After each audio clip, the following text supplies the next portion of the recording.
자녀와 자기 집을 잘 다스리는 자일지니. 아멘. 핀란드의 교육은 세계적으로 모범이 되는 교육입니다.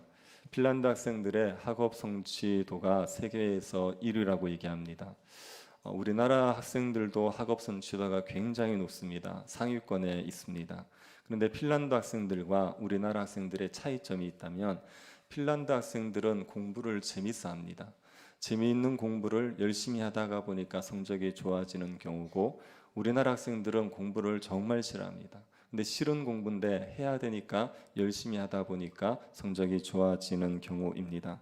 그래서 핀란드 학생들은 공부하는 게 재미있지만 우리나라 학생들은 공부 때문에 삶이 너무 괴로워지는 그런 상황입니다.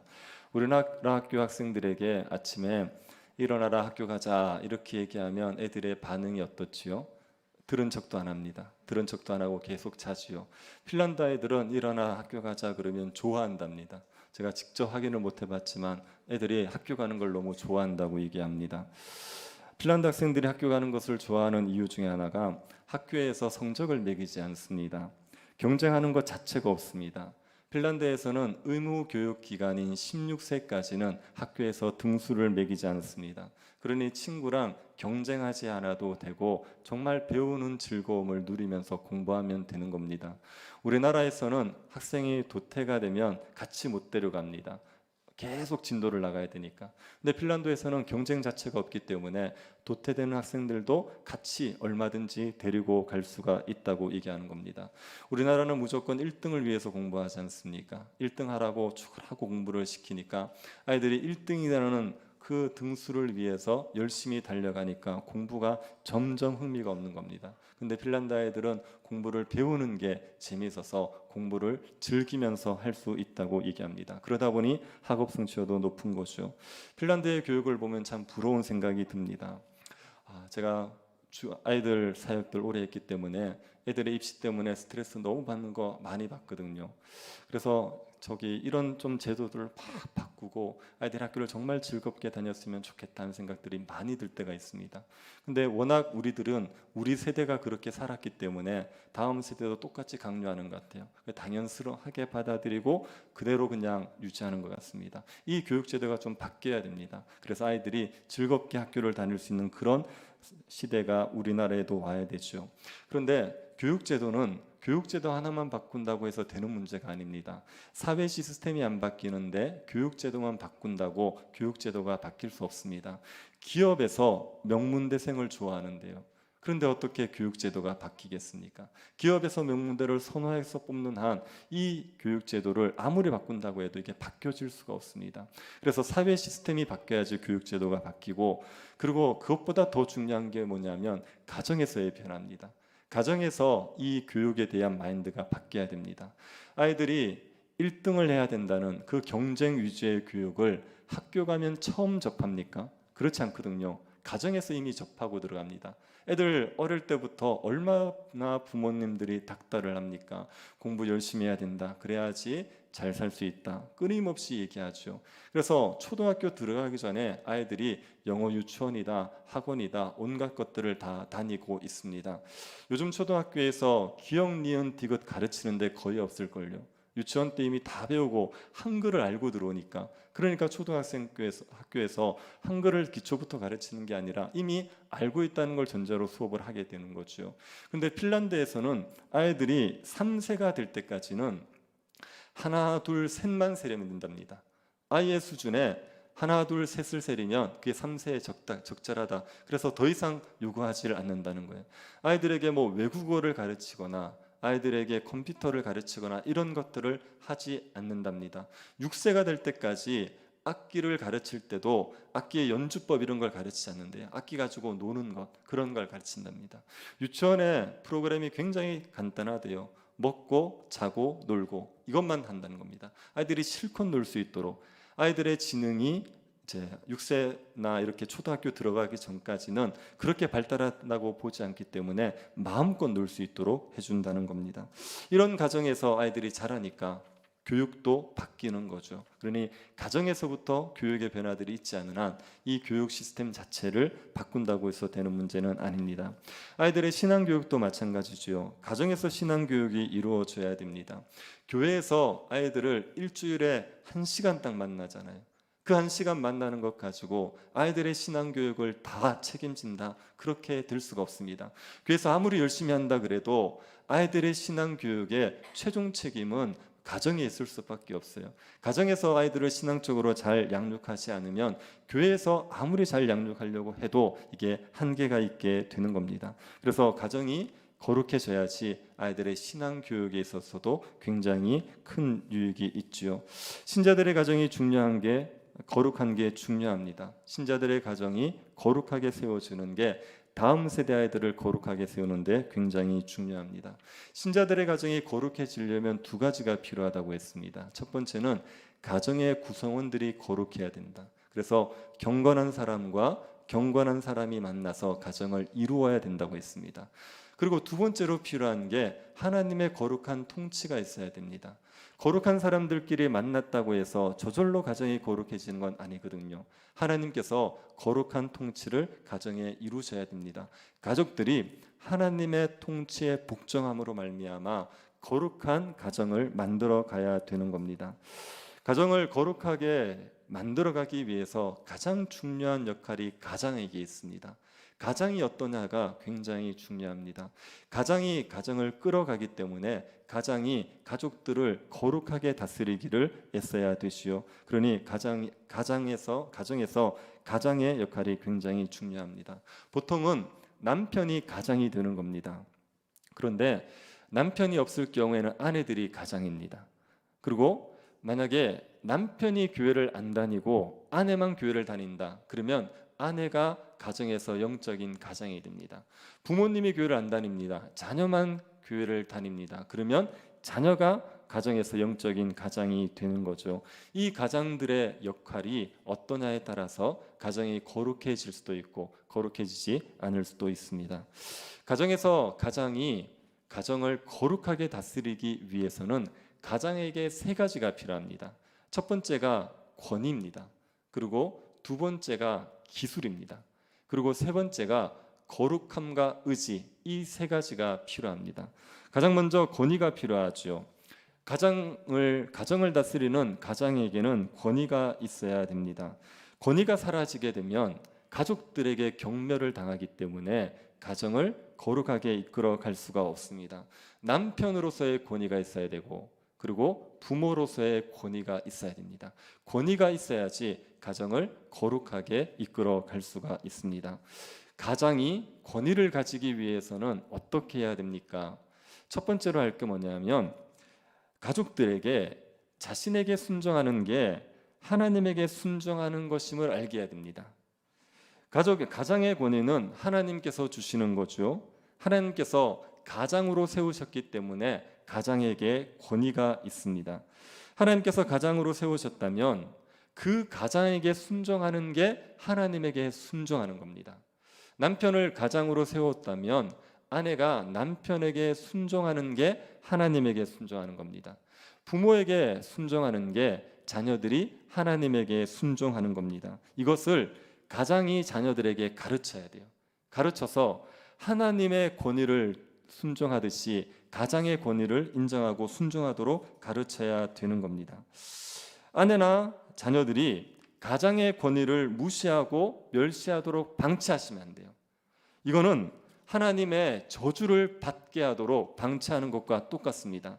하나님께서 가장을 하나님의 대리 통치자로 가정에 세우셨기 때문에 가장에게 순종하지 않는다, 이거는 하나님에게 순종하지 않는 거예요. 그러면 하나님의 저주를 받게 되는 일을 자초하는 겁니다. 그러니 가족들이 가장의 권위에 순종하지 않는 것을 방치하시면 안 됩니다. 노아의 아들 중에 함을 아시지요? 함은 저주를 받지 않습니까? 함이 왜 저주를 받습니까? 아버지 노아가 술 취해서 벌거벗고 장막에 있는 것을 보고, 그러고 나서 함이 그걸 떠벌려 버렸다고요. 함의 잘못은 아버지의 수치를 들춰낸 겁니다. 그런데 그것 때문에 형제들의 종이 되는 저주를 받죠. 함이 아버지의 권위를 인정하지 않은 게 하나님의 권위를 인정하지 않은 거예요. 그 당시에 노아는 하나님의 대리 통치자입니다. 가정에서 아버지는 하나님의 대리 통치자입니다. 그런데 그 아버지의 권위를 인정하지 않아요? 그건 하나님의 권위를 인정하지 않는 거예요. 그건 저주를 받을 일입니다. 그러니 가족들이 가정의 권위를 인정하지 않는 것을 방치하시면 안 됩니다. 그것들에 대해서 명백하게 우리의 가정은 하나님께서 나를 통하여서 다스리신다. 그러니 나의 말을 순종해야지 하나님에게 순종하는 거다. 이렇게 가르치시기를 바랍니다. 이게 좀 이렇게 가장들이 겸손하면 이렇게 얘기하기가 굉장히 어렵습니다. 감히 내가 내 말에 순종하는 게 하나님의 말씀에 순종하는 거다. 그렇게 얘기하기 어려워요. 그런데 나의 어떠함 때문이 아니라 하나님의 권위 때문에 이렇게 얘기하고 가족들에게 그렇게 인식을 시켜줘야 됩니다. 이건 아내나 가족들에게 이런 인식이 있어서 가장의 권위를 무시하는 걸 굉장히 두려워하는, 그래서 가장이 한마디를 딱 결정해버리면 그게 가정의 최종 결정이 될 수 있도록 그런 분위기를 만들어 가셔야 됩니다. 그게 가정을 거룩하게 만드는 데서 중요한 요소입니다. 그러니 가족들에게 가장의 권위가 하나님이 주신 권위이기 때문에 하나님의 말씀에 순종하는 건 가장에게 순종하는 거다. 그렇게 가르치시기 바랍니다. 두 번째로 가족들에게 하나님 앞에서 가장이 거룩하게 사셔야 돼요.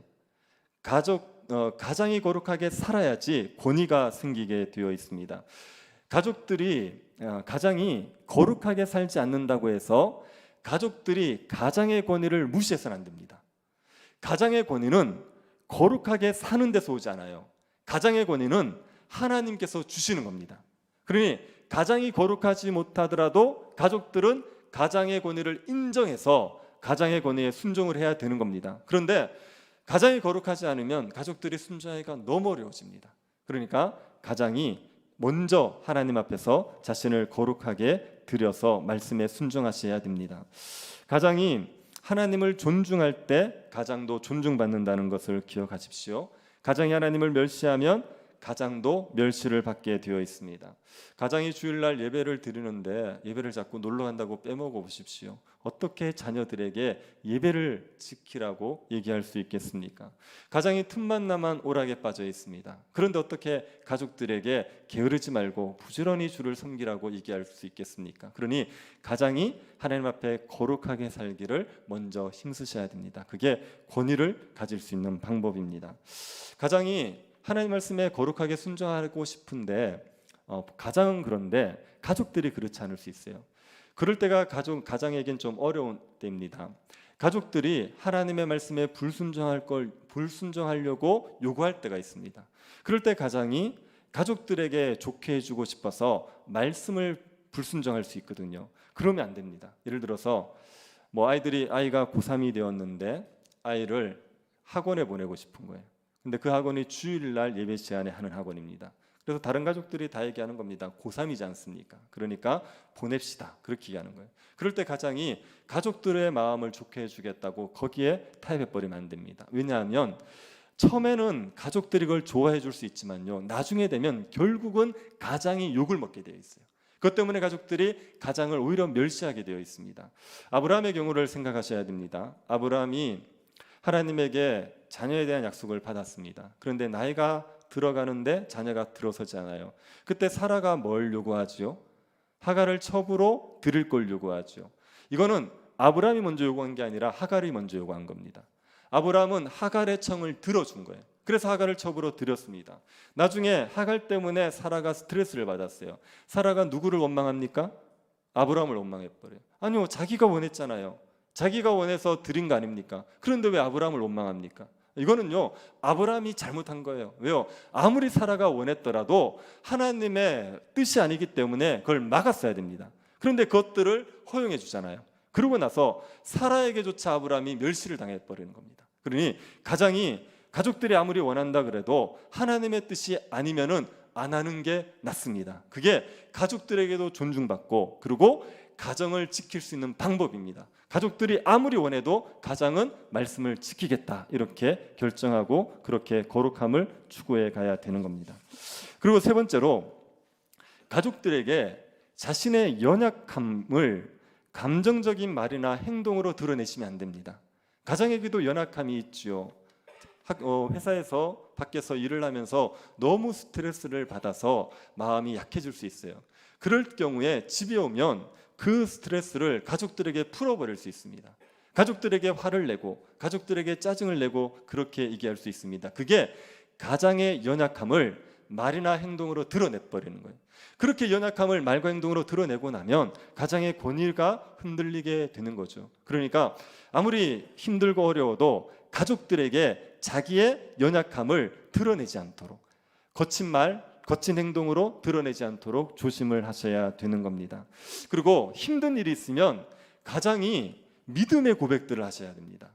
가족에 어려움이 있을 때 그때 힘들어도 기도하면 된다. 하나님께서 우리를 도우실 거다. 우리에게 하나님께서 살 길을 여실 거다. 이런 믿음의 고백을 하셔야 돼요.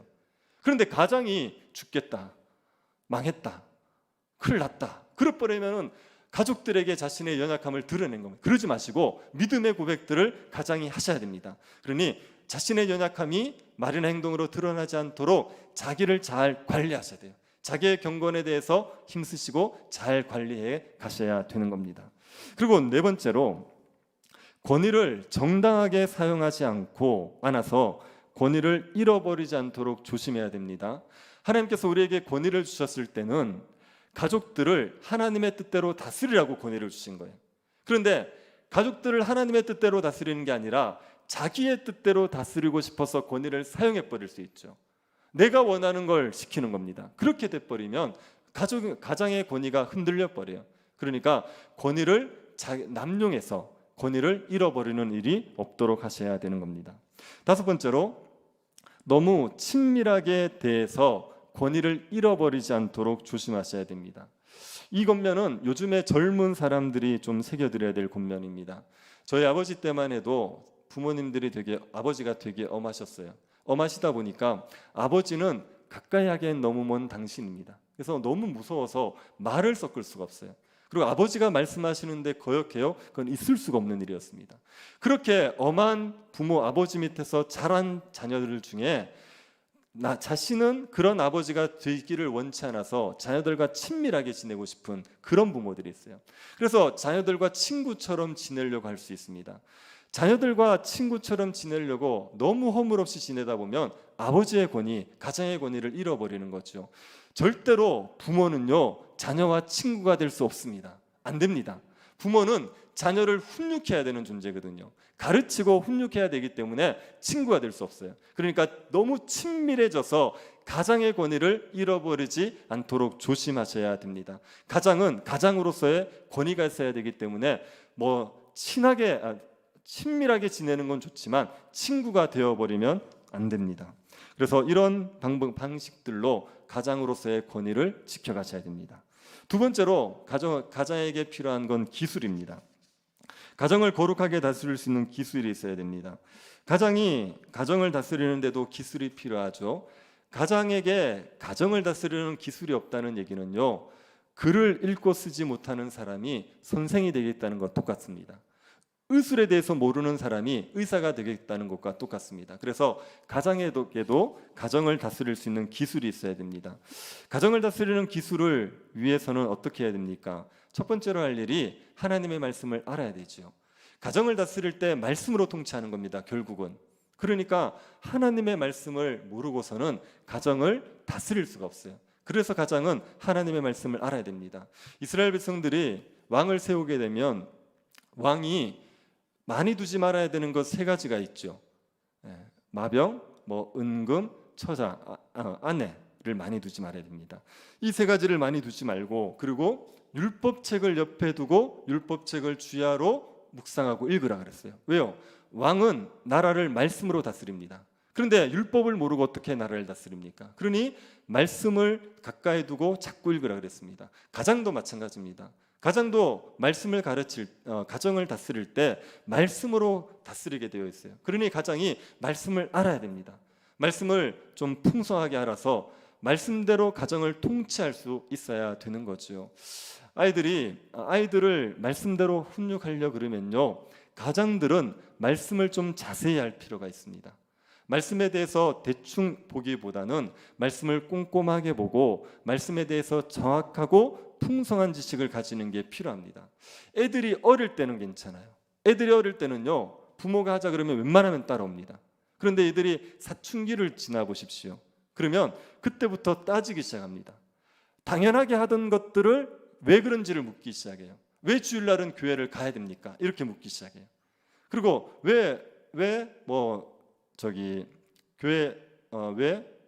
술 먹으면 안 됩니까?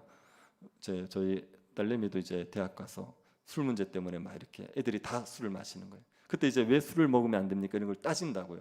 그 전까지는 뭐 시키면 시키는 대로 하던 애들이 자꾸 따지 않습니까? 그때 설명이 안 되고 억압을 해버리면 그러면 애들이 그걸 받아들이지 않습니다. 그걸 성경적으로 설명해 내실 수가 있어야 돼요.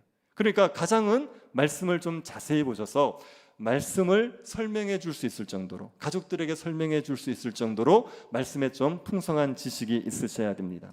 그리고 두 번째는 가르치는 기술이 필요해요. 잘 가르친다는 게요, 많이 아는 것과는 다른 겁니다. 잘 가르친다는 얘기는요, 수준에 맞춰서 가르칠 수 있는 게 잘 가르칠 수 있는 겁니다. ABCD밖에 모르는 사람에게 고급 영어를 가르치면 안 되지 않습니까? 더샘필스밖에 모르는데 미적분을 시킬 수는 없지 않습니까? 수준에 맞게 가르칠 수 있어야 돼요. 그래서 아이가 어리면 어린 수준에 맞게 말씀을 가르칠 수 있어야 됩니다. 아이가 좀 크면 그 수준에 맞게 말씀을 가르칠 수 있어야 됩니다. 그래서 가르치는 기술은 교회에서 목회자에게 굉장히 필요한 기술이지만 가정에서 가장에게도 필요한 기술입니다. 아이들을 말씀으로 훈육하기 위해서는 가르치는 기술이 필요합니다. 참고로 말씀드리면 주일학교 교사를 해보시는 게 많은 도움이 됩니다. 주일학교 교사를 하게 되면 훈련을 많이 하게 돼요. 제가 이게 저희 감사한 것 중에 하나가, 제가 중고등학생들 올해 사역을 하고 나니까 우리 애들이 사춘기 때 무슨 생각을 하는지 웬만하면 다 보였습니다. 그래서 우리 딸내미는 고민 있으면 저한테 뭐 얘기하면 제가 무슨 생각하는지를 꾹 집어서 얘기해 줬어요. 그러니까 애가 깜짝깜짝 놀래요. 아빠는 어떻게 내 마음을 그렇게 잘 알아? 뭐 가끔 그랬습니다. 가끔. 네. 그러니까 이게 애들을 오래 상대하다 보니까요, 애들의 마음이 보이는 거예요. 그러니까 교회에서 이렇게 교사나 이렇게 섬기거나 이런 기회가 있을 때 섬기시면 자녀 양육하는 데 많은 도움을 얻을 수가 있습니다. 그리고 세 번째로 잘못을 분별하고 적절하게 책망할 수가 있어야 돼요. 잘못한 것에 대해서 판단을 해주고 이게 옳다 아니다를 판단해주고, 그리고 잘못의 경중에 따라서 책망을 적절하게 할 수 있어야 됩니다. 아이가 잘못했다고 무조건 엄하게만 책망할 수 없잖아요. 심하게 잘못했으면 심하게 책망을 해줘야 됩니다. 그리고 그냥 그렇게 심한 죄가 아니면 그 선에 적절하게 해줄 수가 있어야 됩니다. 아이가 고의적으로 나쁜 짓을 했다, 이거는 엄하게 다스려야 됩니다. 그런데 연약해서 그런 거다, 이런 걸 엄하게 다스려 버리면 아이에게 상처가 되죠. 그래서 적절하게 책망할 수 있는 그런 기술이 있어야 됩니다. 네 번째는 사랑할 수 있어야 돼요. 사랑이 가르치는 기술에 있어서 굉장히 중요합니다. 이 사랑이라는 게 없어버리면 그러면 가정을 이끌어 갈 수가 없습니다. 남편이 아내를 사랑해줘야 돼요. 아내를 사랑해줘야 아내를 잘 다스릴 수 있게 되어 있습니다. 그리고 부모가 자식을 사랑해줘야 돼요. 자녀가 부모를 사랑해줘야 됩니다. 사랑으로 다스려야지, 그래야지 가정을 평화롭게 잘 이끌어 갈 수가 있습니다. 사람들이 권위자들을 싫어합니다. 이유가 뭐냐 하면 권위자들이 자기 사랑과 자기의 욕심 가지고 다스려서 그래요.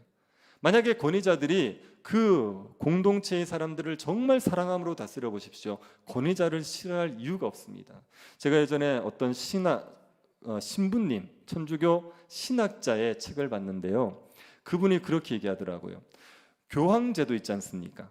교황제도 우리는 문제라고 얘기했습니다. 교황제도 잘못됐다 이렇게 얘기하지 않습니까? 그런데 그분은 교황제도에 비판을 하는데도 불구하고 교황제도 자체가 문제가 아니라는 거예요. 왜요? 우리는 총회당이 있지 않습니까? 우리 교단에. 그러면 우리 교단에 총회장 있는 거는 괜찮고 천주교에서 교황이 있는 건 문제입니까? 꼭 그렇게 얘기할 수 없잖아요. 교회의 대표를 세운다는 것, 그거는 문제가 되지 않을 수 있지 않습니까? 그런데 문제는 뭐냐면 교황이 왕노릇 한다는 겁니다. 교황이 왕처럼 군림하니까 그게 문제가 되는 거예요. 교황이 만약에 정말 종 노릇을 내보십시오. 종처럼 섬기는 삶을 살아보십시오. 누가 그걸 싫어하겠습니까? 권위를 가진 사람을 싫어하는 이유는요, 권위를 가진 사람이 자꾸 자기를 사랑해서 그래요. 권위를 가진 사람들이 백성을 사랑하면 그 권위자를 싫어할 사람이 없습니다. 그러니 가장은 가족들을 사랑하셔야 돼요. 사랑하셔야지 가정을 거룩하게 이끌어갈 수가 있습니다. 가장 여러분, 가족들을 사랑하시기를 바랍니다. 가장이 없군요. 그리고 5번째, 자신을 잘 다스려야 됩니다. 자기를 잘 다스리는 기술이 있어야 돼요. 자기를 못 다스리는 사람이 가정을 다스려요? 그런 법 없습니다. 가정을 못 다스리는 사람이 교회를 다스려요? 그런 법도 없어요. 그래서 반드시 자기를 다스릴 수 있는 사람이, 자기를 잘 절제할 수 있는 사람, 잘 이끌어갈 수 있는 사람이 가족들도 잘 다스릴 수 있게 되어 있습니다. 그러니 먼저 자기를 다스리십시오. 우리가 하는 말씀은 아니지만 수신제가 치국평천하 그런 말도 있지 않습니까? 자기를 먼저 다스리지 않는 사람이 어떻게 가정과 나라와 이 국가를 다스리겠습니까? 그러니 반드시 자기를 잘 다스리는 법을 가장들은 배우셔야 됩니다. 자꾸 이렇게 얘기하면 결혼 안 하실까 봐 걱정인데 자기를 못 다스리는 사람들 있지 않습니까? 그런 사람들이 자꾸 결혼하게 되면 힘들어집니다. 그래서 결혼 전에 충분히 자기를 다스릴 수 있어야 돼요. 자기 몸 하나 관리 못하고, 자기의 삶 하나 관리 못하고, 자기의 경제적인 문제 하나 관리 못하면서 가정을 이루면 안 됩니다. 그러면 너무 힘들어져요. 그러니까 자기를 잘 다스리는 기술을 연마하셔야 되는 겁니다. 그리고 가정을 거룩하게 가정의 거룩한 통치를 위해서 가장에게 필요한 3번째가 뭐냐면요, 거룩함과 의지입니다. 가정을 잘 다스리고 싶으면 가장이 먼저 거룩한 사람이 되어야 되고요, 가정을 거룩하게 다스리겠다는 의지가 명확하셔야 돼요. 가정에 대한 분명한 뚜렷한 목표를 가지고 계셔야 됩니다. 가정을 다스리는 가장들은 가정에 목표를 세우셔야 됩니다. 우리 가정은 이런 가정이 될 거다, 이런 목표를 세우셔야 됩니다. 첫 번째로 가장은 가족들보다 내가 먼저 말씀에 순종하겠다는 목표를 세우십시오. 가족들에게 뭘 하라고 얘기하기 전에 자기가 먼저 그 말씀에 순종하겠다는 목표를 세우셔야 됩니다. 가족들이 말씀을 읽기를 원합니까? 그러면 자기가 먼저 말씀을 읽으셔야 돼요.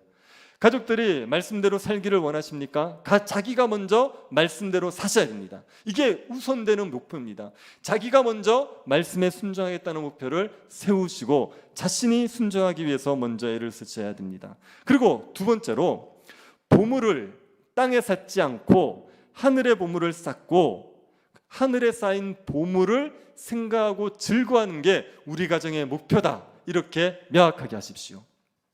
땅의 보물을 쌓는 것을 목표로 삼으시면 안 됩니다. 좋은 대학 가고 좋은 직장 가지고 좋은 집 얻고 이런 걸 목표로 삼지 말라는 이야기입니다. 그런 게 목표가 되어서 아이들에게 끊임없이 지금 공부해야지 나중에 좋은 집, 나중에 연봉 많이 받고 잘 살 거야, 그렇게 닥달하시면 안 됩니다. 아이들 그렇게 몰아세워서 좋은 대학 들어가지 않습니까? 그러면 좋은 대학 들어가서 그때부터 행복하게 삽니까? 거기서 또 치열하게 공부해야 돼요. 치열하게 공부해서 좋은 직장 들어갔다 합시다. 거기에서 행복하게 삽니까? 얼마나 또 치열하게 일해야 됩니까? 그렇게 살다가 보면 인생 끝나고 나면요, 남는 거 없어요. 재산 좀 가졌을지 몰라도 결국 죽을 때 되면 얼마나 땅을 치고 후회할지 모릅니다. 그러니까 우리 가정의 목표는 땅의 보물을 쌓는 거 아니다. 우리 가정의 목표는 하늘의 보물을 쌓는 거라 쓰는 걸 명확하게 하십시오. 선을 행하는 것이고 주의 뜻을 이루어가는 거다. 공부해서 남 주냐 그렇게 얘기하지 말고 공부해서 남 줘라, 이렇게 얘기하는 겁니다. 열심히 벌어서 다른 사람을 구제해라, 열심히 일해서 선을 행하면서 살아라, 이게 가정의 목표인 것을 명확하게 하셔야 됩니다. 그리고 3번째로 하나님에게 복종하는 가정을 목표로 삼으십시오. 하나님께서 말씀하시면 아멘하는 가정. 최종 권위는 하나님의 말씀에 있는 거예요. 우리끼리 막 논쟁하다가도 하나님께서 이렇게 말씀하셨다 그러면 끝나는 겁니다. 하나님 말씀이니까 싸우지 말아야 돼. 하나님 말씀이니까 서로 사랑해야 돼. 하나님 말씀이니까 음란을 추구하면 안 돼. 하나님 말씀이니까 거룩해야 돼. 이렇게 명확하게 하십시오. 자꾸만 말씀의 권위를 강조하시고 가정은 말씀의 권위에 복종하는 가정이다, 이것을 명확하게 하시고 그런 가정이 되기를 애쓰셔야 되는 겁니다. 그리고 네 번째는 서로를 내 몸처럼 사랑하고 영혼을 구원하는 일을 귀하게 여기는 가정을 목표로 삼으십시오. 가족들이 서로를 내 몸처럼 사랑하는 게 가정의 목표입니다. 가족들이 서로를 함께 사랑으로 돌보는 게 가정의 중요한 목표라는 것을 주지시키십시오. 그리고 우리의 가정을 통해서 누군가가 예수를 믿게 되는 것, 누군가가 구원 얻게 되는 것, 그게 우리의 가정의 목표라는 것을 명확하게 하십시오. 영혼의 구원을 위해서 가족들이 같이 마음을 품고 기도하고 그를 위해서 수고하는 그런 가정을 꿈꾸셔야 되는 겁니다. 우리 가족은 다 예수를 믿을 수 있어요. 그런데 친지들이 안 믿을 수 있지 않습니까? 그럴 때 친지들에게 선을 행해서 그들을 구원하는 게 우리 가정의 중요한 목표다. 그런 마음들을 가지고 살아가는 겁니다. 다섯 번째로는 게으르지 않고 성실한 가정을 목표로 삼으십시오. 육체의 즐거움에 빠져서 시간을 낭비하는 그런 가정이 되지 않고 정말 부지런히 열심을 품고 주를 잘 섬겨가는 그런 가정이 되기를 꿈꾸셔야 됩니다. 그런 가정을 추구하셔야 되는 겁니다. 그리고 여섯 번째, 교회를 섬기는 가정을 목표로 하십시오. 하나님의 교회를 충만하게 세우는데 쓰임받는 가정이 되겠다. 한 가정이 교회의 중요한 일꾼이 되어서 교회를 함께 세워가는 일만큼 영광스럽고 좋은 일이 없어요. 제가 젊은 부부들이, 젊은 청년들이 결혼한다고 가끔 저한테 인사하러 옵니다. 그러면 제가 꼭 권하는 게 있습니다. 결혼하고 나면 한 교회를 택해라. 한 교회에 들어가서 거기에 일원으로, 가족으로 살아야 된다. 거기에서 열심히 교회를 봉사해서 교회의 중직자도 되고 교회의 중요한 일꾼이 돼서 교회를 세워가고 평생을 같이 할 수 있는 그런 교회의 생활을 하라고요. 꼭 강조합니다. 교회를 함께 세워가는 가정만큼 하나님의 복을 누리는 가정들이 많지 않습니다. 그러니까 반드시 교회를 세워가기 위한 가정이라는 것을 기억하십시오. 그런 목표를 삼고 가정을 이렇게 이끌어가겠다고, 그리고 이런 가정이 되기를 기도하면서 노력하셔야 되는 겁니다. 그러니 이런 가정을 세워가겠다는 의지를 명확하게 가져야 됩니다. 가정에서 가장이요, 의지가 분명하면 가족들 웬만하면 따라오게 돼 있어요. 웬만하면 가족들이 순종하게 되어 있습니다. 그러니 가족들이 의지를 가지고 이런 가정을 꿈꾸시고 기도하시고 이끌어가시기를 애쓰시기를 바랍니다. 이 가정의 거룩함을 이야기할 때요, 빼뜨릴 수 없는 게 가정 예배에 대한 이야기입니다. 여러분은 가정 예배를 드리고 계십니까? 네, 저는 자수할게요. 안 드리고 있습니다. 네.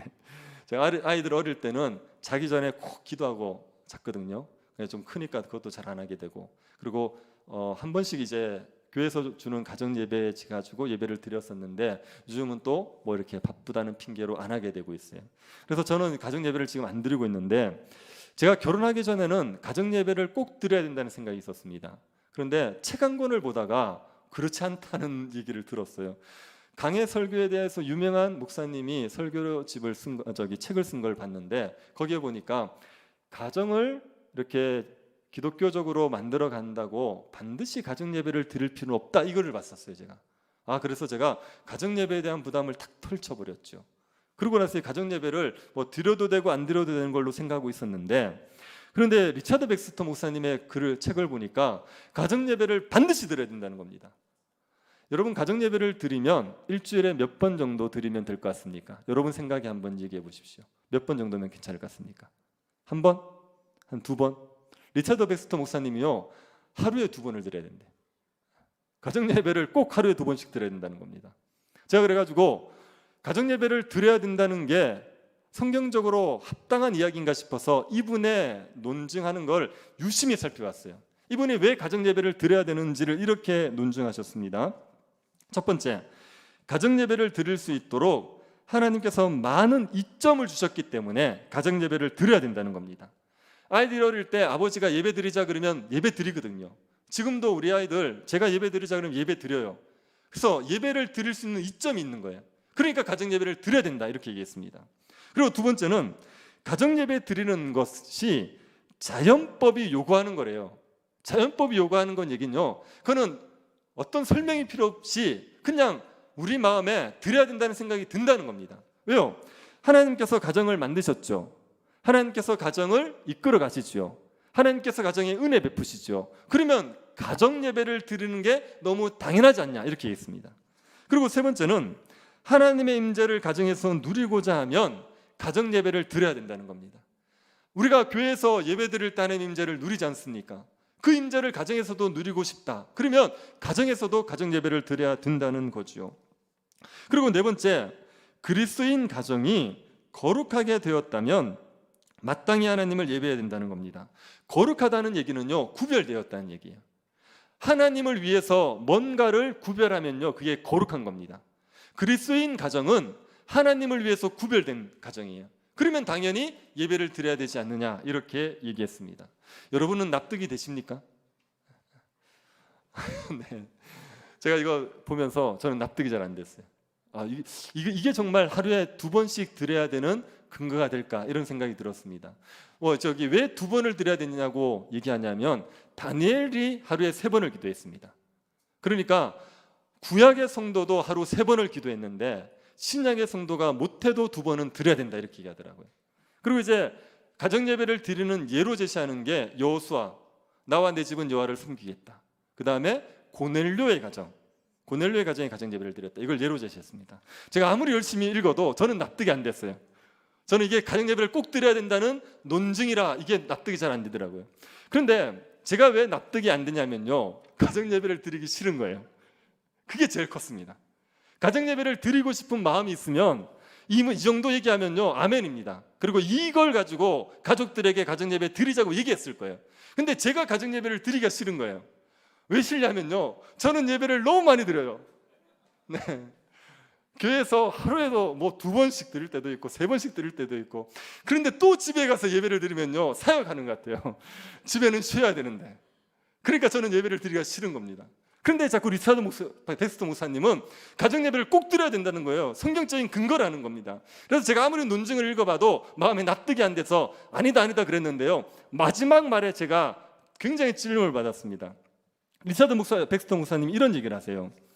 자, 나는 거룩하고 배고픈 그리스도인이 불필요하다고 생각할 정도로 가정 예배를 드려야 한다는 말을 많이 논증했다. 제가 4개만 얘기했죠. 덱스터 목사님 굉장히 많이 얘기했거든요. 그래서 나는 거룩하고 배고픈 그리스도인, 하나님 앞에 예배드리기를 좋아하는 그리스도인들은 왜 이렇게 많이 논증해 얘기할 정도로 나는 말을 얘기 많이 했다는 겁니다. 거룩하고 배고픈 사람에게는 이런 논증이 필요 없다. 가정 예배를 드리고 싶은 마음이 있는 사람은 이 논증을 듣고 달콤하게 느껴지게 될 것이다. 가정 예배를 드리고 싶지 않은 그 마음이 먼저 치료되어야 된다. 하나님께서 우리의 유익을 위해서 자주 먹으라고 말씀하실 때 위가 좋지 않은 사람은 하루에 1번이면 족하다 할 것이고, 건강한 사람은 하루 3번도 충분하지 않다고 말할 것이다. 하나님께서 우리에게 많이 먹으라 그러면요, 위가 좋지 않은 사람은 1번만 먹으면 됐습니다.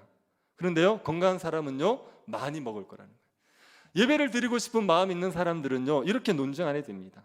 논증 안 하고 그냥 드려야 됩니다 얘기만 해도 얼마든지 드릴 거예요. 근데 드리고 싶은 마음이 없으니까 이런 논증을 안 만들어도 납득이 되지 않는 거죠. 그래서 중요한 건 예배를 드리고 싶은 그 마음을 가지는 게 중요한 겁니다. 아직도 저는 집에 가서 가정 예배를 드리겠다는 말을 자신 있게는 못 하겠어요. 그런데 이런 마음이 회복이 되었으면 좋겠다는 생각은 좀 듭니다. 가족들끼리 모여서 예배하는 게 얼마나 좋은 일입니까? 그러니 가족들이 모여서 하나님을 예배하는 것이 가정에서 짐이 아니라 기쁨이 될 수 있는 그런 마음이 좀 회복되어졌으면 좋겠다는 생각은 듭니다. 그렇게 하나님을 예배하는 가정에 하나님께서 은혜를 안 베푸시겠습니까? 거기 하나님의 임재가 없겠습니까? 그러니 하나님을 예배하기를 즐거워하는 가정이 되면 하나님의 다스림 가운데서 하나님이 주는 복을 누리며 살겠지요. 그래서 우리에게 그런 하나님을 경외해서 가정에서도 예배하는 마음이 회복되어졌으면 좋겠습니다. 우리 가정을 거룩하게 세워가고 싶은 마음을 가지고 기도합시다. 그리고 가정을 거룩하게 세워가기 위해서 노력합시다. 가정이 거룩하게 세워지는 건 정말 많은 유익이 있어요. 이거는 이루 해로울 수 없이 많은 유익이 있습니다. 거룩하게 세워진 가정이 누리는 유익은요, 이거는 경험해 보지 않은 사람들은 모르는데 한번 가까이서 보면요 이게 얼마나 큰 복인지 압니다. 그러니 가정을 거룩하게 세워가기 위해서 하나님의 통치에 순종하는 가정 되시기를 바랍니다.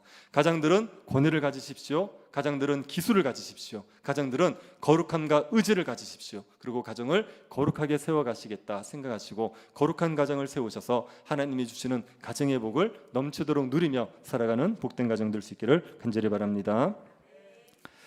자비하신 하나님, 우리의 가정을 거룩하게 세워주신 것 감사드립니다. 하나님 아버지, 저희의 가정이 하나님의 통치에 복종하는 가정이 되게 하여 주옵소서. 주님의 은혜 가운데서 하나님의 말씀이면 복종하여서 하나님의 뜻에 순종하는 가정이 될 수 있도록 은혜 내리워 주옵소서. 하나님께서 우리 가정에 허락하여 주신 그 가정의 복들을 마음껏 누릴 수 있도록 가정을 거룩하게 이끌고 모든 가족들이 가정의 순종을 하여서 거룩한 가정으로 세워질 수 있도록 은혜 베풀어 주옵소서. 걸어가신 예수님 이름으로 기도드립니다.